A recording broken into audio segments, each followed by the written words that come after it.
আমি কথা পাচ্ছি, যদিও আমি মানে পিনাকি অথবা মানে অন্য যারা আছে বিদেশি ওদের নিয়ে কথা বলতে খুব একটা স্বাচ্ছন্দ্য বোধ করি না, কারণ আমার কাছে মনে হয় যে ওনারা যদি প্রকৃতই দেশপ্রেমিক হতেন তাহলে তারা দেশে এসে কথা বলতেন। দূরের থেকে অনেক কিছু বলা যায়, দেশে আসেন না কেন ওনারা? কাজে ওনাদের নিয়ে আমি কথা বলতে খুব একটা স্বাচ্ছন্দ্য বোধ করি না। তারপরে আপনি যখন প্রশ্নটা তুলেছেন তখন সেখানে আমি একটা কথা বলতে চাই। আপনি যে কথাটা বললেন যে ভারতের স্বার্থ উদ্ধার করতে চাচ্ছেন, কিন্তু আমরা তো দেখি পিনাকি সারাক্ষণ ইন্ডিয়ার কথা বলছেন, উনি ভারতীয় পণ্য বর্জনের কথা বলছেন, উনি ভারতের আধিপত্যবাদের বিরুদ্ধে কথা বলছেন। তাহলে এইটা যদি বলেন, তাহলে এই বলার মাধ্যমে উনি কিভাবে ভারতের স্বার্থ উদ্ধার করছেন, এই জিনিসটা কিন্তু আমাদের ক্লিয়ার হলো না। ওনার কথা আমি বিশ্বাস করতাম যদি উনি একজন অনেস্ট ব্যক্তি হতো। উনি তো অনেস্ট কোনো ব্যক্তি না, উনি সৎ ব্যক্তি না। উনি বাংলাদেশে যে ওষুধ কেলেঙ্কারি করে গেছেন তাতে বহু লোক মারা গেছে। কালা জ্বরের জন্য একটা ওষুধ ছিল, সেটার নাম ছিল মিল্টোফোসিন। এখন পপুলার ফার্মাসিউটিক্যালস বলে একটা কোম্পানির উনি ছিলেন চিফ অপারেটিং অফিসার, মানে অনেক উচ্চ পদের একজন। তারা ওই ওষুধটার ভিতরে ময়দা দিয়ে ওই ক্যাপসুলগুলি, মিল্টোফাস ক্যাপসুলগুলি এই গভর্নমেন্টের কাছে বিক্রি করছে 5,40,00,000 টাকা, বড় ধরনের একটা 2008 সনে। তাতে এই ময়দার গুলি দিয়া ক্যাপসুল খাওয়ার ফলে এই কালাজ্বরের অনেক রোগী মারা গেছে। এক হিসেবে দেখা গেছে 289 জন রোগী মারা গেছে। এবং পরে উনি একটা স্টেটমেন্ট দিচ্ছে যত সম্ভব 2019 সনে, যে উনি ওই পপুলার ফার্মাসিউটিক্যালস এর যত অফিসার কর্মচারী কর্মকর্তা ছিল তাদেরকে বাঁচানোর জন্য উনি এই কাজটা করছেন। উনি একজন ক্যাপিটান ঠান এইসব নানাবিধ কথা দিয়ে লিখছেন। কিন্তু বাস্তবতা হলো যে ওনার তো জেলে থাকা উচিত। আপনি দেখেন যে প্যারাসিটামল কেলেঙ্কারি, প্যারাসিটামলে যে ভুল আপনার যে ডাইথাইল গ্লাইকল দেওয়ার ফলে অনেক শিশু মারা গেছে।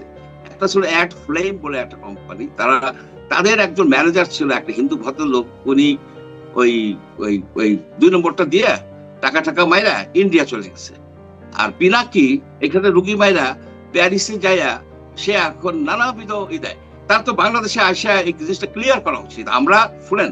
আমরা এই দেশের খোঁজ খবর রাখি, আমরা এখানে খোঁজ খবর রাখি। উনি কি করছে, উনি পপুলারকে বাঁচাইছে কিভাবে? সেই সময় রুহুল হক বইলা একজন হেলথ মিনিস্টার ছিল আওয়ামী লীগের। রুহুল হক কিন্তু খুব নাম করছে দুর্নীতিতে, ব্যাপক নাম করছে। রুহুল হকের মাধ্যমে উনি ওইটাকে টেকনিক্যাল ফেলিওর দেখাইছে। এটা ছিল ক্রিমিনাল অফেন্স, এটা ক্লিয়ারলি ক্রিমিনাল অফেন্স। এক মামলা হয় নাই তার জন্য। এতগুলি রোগী মারা গেছে। 5 কোটি টাকার আপনার ওষুধ উনি ময়দার ডলার দিচ্ছে, উনি স্বীকার করছে ওনার লেখা। তো সেই লোকের কথা বাঙালিরা কি এই খায় নাকি? এই যে কি বলে চানাচুর খায়, সব কথা শুনে নাকি? পিনাকির কোনো কথা শোনা উচিত না। প্রথমত সে একজন ডিজনেস পার্সন, একজন দুর্নীতিবাজ লোক, একটা ধান্দাবাজ, একজন অসৎ নকল ওষুধের ফেরিয়ালা। তার কথার কি ভ্যালু আছে? আমি তার কোনো কথারই ভ্যালু দেয় না। সে বাংলাদেশের অ্যাডভাইজারকে নিয়ে সে এক দিন নানাবিধ কথা বলে। মানে ডক্টর ইউনূসের যে অ্যাডভাইজারি প্যানেল আছে এটা দুর্বল, কিন্তু তারপরে পিনাকি ওইখান থেকে এক একজনকে অ্যাটাক করে। আজকে আসিফ নজরুল অ্যাটাক করলো, কালকে আরেকজনকে অ্যাটাক করলো। ভাই তুমি দেশে আসো, দেশে এসে দেখো দেশের সমস্যাই করো। তুমি প্যারিসে বসে কি করতেছো? তুমি ওষুধ চুরি করে চলে গেছো। একজন ওষুধ চোর, 279 জন লোক মারা গেছে। সেই কেস ইনভেস্টিগেট করা উচিত। WHO এর কাছে সকল আছে, রিপোর্ট আছে। আপনার সব জায়গায় এগুলি নিয়ে আলোচনা হয়েছে, কিন্তু উনি ওই যে রুহুল হক, ওই যে দুর্নীতিবাজ, তাকে টাকা পয়সা দিয়ে ম্যানেজ করছে। ঠিক আছে, এটা এই প্রসঙ্গে আমি বলছি না। আমার পয়েন্টটা হলো যে উনি তো সবসময় ইন্ডিয়ার বিরুদ্ধে বলেন, কিন্তু আপনি যে কথাটা বললেন যে উনি ইন্ডিয়ার পারপাস সার্ভ করছেন, এই কথাটাকে আপনি কিভাবে জাস্টিফাই করবেন? আমি এটা বুঝতে পারছি না। যে কথাগুলি বলেন তাতে প্রথমত আমাদের এই সরকারটা একটা দুর্বল সরকার, সেই সরকার থেকে উনি আরো বেশি অস্থিতিশীল করতেছে এবং উনি দেশের ভিতরে অনেক গন্ডগোল পাকানোর চেষ্টা করছেন। কখনো বলে যে কি শহীদ মিনারে যায় আপনারা ওত নেন, এটা করেন। কখনো বলে যে এই বাড়ি এই বুলডোজারদের ভেঙে দাও। সবকিছুর উস্কানিমূলক। এর রেজাল্ট হচ্ছে যে অস্থিতিশীল অবস্থা হইলে এই দেশের বেনিফিট পাবে হচ্ছে আপনার ভারত। সবাই আমরা জানি উনি সেটাই করতে চাচ্ছে। ওনার কথা তো উনি হচ্ছে ডাবল এজেন্ট, দেখাচ্ছে এটা। উনি একজন হিন্দু লোক, উনি বিয়ে করছে একজন মুসলমানকে, করতেই পারে, কিন্তু ওনার তো মুসলমান হওয়া উচিত। উনি মুসলমান হয়েছে, অথবা তার হিন্দি হওয়া উচিত ছিল। এটা আমাদের কালচার। আমি মনে করি তার একেবারে একান্ত ব্যক্তিগত বিষয়, কিন্তু বাংলাদেশের যে একটা কালচার আছে, একটা ধর্মীয় যে বিষয় আছে, এগুলি কিন্তু সম্পূর্ণভাবে ইগনোর করে যাচ্ছে। এই লোকের উচিত বলা, ক্লিয়ার কাট পিনাকির বলা হচ্ছে, পিনাকি তুমি কি হিন্দু নাকি তুমি মুসলিম? হয়তো তখন নজরুল সাহেবের কথা বলবে, বলবে যে হিন্দু না মুসলিম জিজ্ঞাসা কোনজন, এই ধরনের কাব্যিক কথা জানে উনি।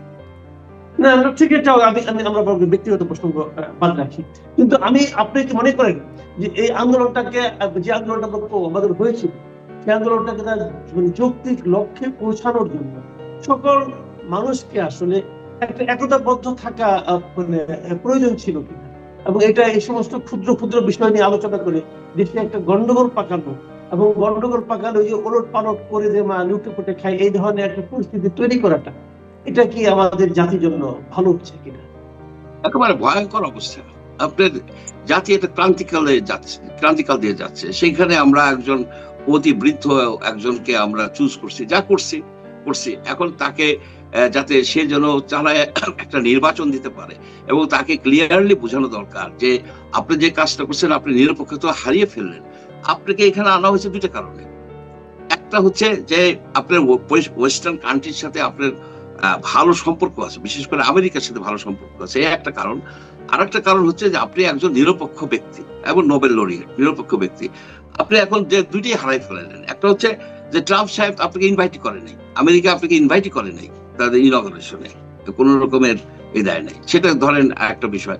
আর একটা হচ্ছে এই যে আপনি যে আপনার ছাত্রদেরকে বলতেছেন দল করো, যে ছাত্রদের একটা অংশ ইনভাইট তো নরেন্দ্র মোদীকে করেনি, তাতে কি আসে যায়? নরেন্দ্র মোদীকে ইনভাইট করছিল, যায় নাই। জয়শঙ্কর গেছে, অত্যন্ত রেসপেক্টেবল হয়েছে, তাদের সাথে মার্কোস রুবিওর মিটিং হয়েছে প্রথম দিনেই। সুতরাং সেখানে তুলনা করে তো লাভ নাই। আমাদের এখানে তো ফরেন মিনিস্টারকেও দাওয়াত করেনি, অর্থাৎ বাংলাদেশকে রাষ্ট্র, শুধু ইউনুস না, রাষ্ট্র হিসেবে ট্রাম্প তেমন গুরুত্ব দেয় নাই। ট্রাম্পের গুরুত্ব না দিলে কিছু আসে যায় না, আমরা আমাদের মতো করে চলবো। কিন্তু সবচেয়ে বড় অ্যাসেট ছিল যে উনি একজন নিরপেক্ষ ব্যক্তি। সেইখানে ছাত্রদেরকে, আপনি যেটা অনেক আগেই বলছেন যে এই তরুণদেরকে এই মিনিস্ট্রিতে ওনার নেওয়াটা ঠিক হয় নাই। তরুণরা যদি একটা ফোর্স হিসেবে থাকতে পারতো, তাহলে কিন্তু তারা এই দেশে আরো অনেক সুবিধা করতে পারতো। এই তরুণদেরকে এই যে কয়েকটা করে মিনিস্ট্রি দায়িত্ব দেওয়ার ফলে একটা কনফিউশনের সৃষ্টি হয়েছে, অ্যাডমিনিস্ট্রেশনও হয়েছে।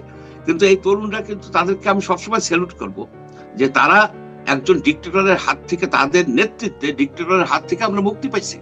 এই বিষয়টা অনিশ্চয়কার্য, এবং এই শক্তিটাকে এই জাতি গঠনমূলক কাজে, জাতিকে আপনি দুর্নীতি মুক্ত করার কাজে, জাতিকে চাঁদাবাজ মুক্ত করার কাজে, বৈষম্যহীন একটা সমাজ প্রতিষ্ঠায় তারা যে ভূমিকা রাখতে পারতো, ডক্টর ইউনূসের জন্য রাখতে পারতেছে না।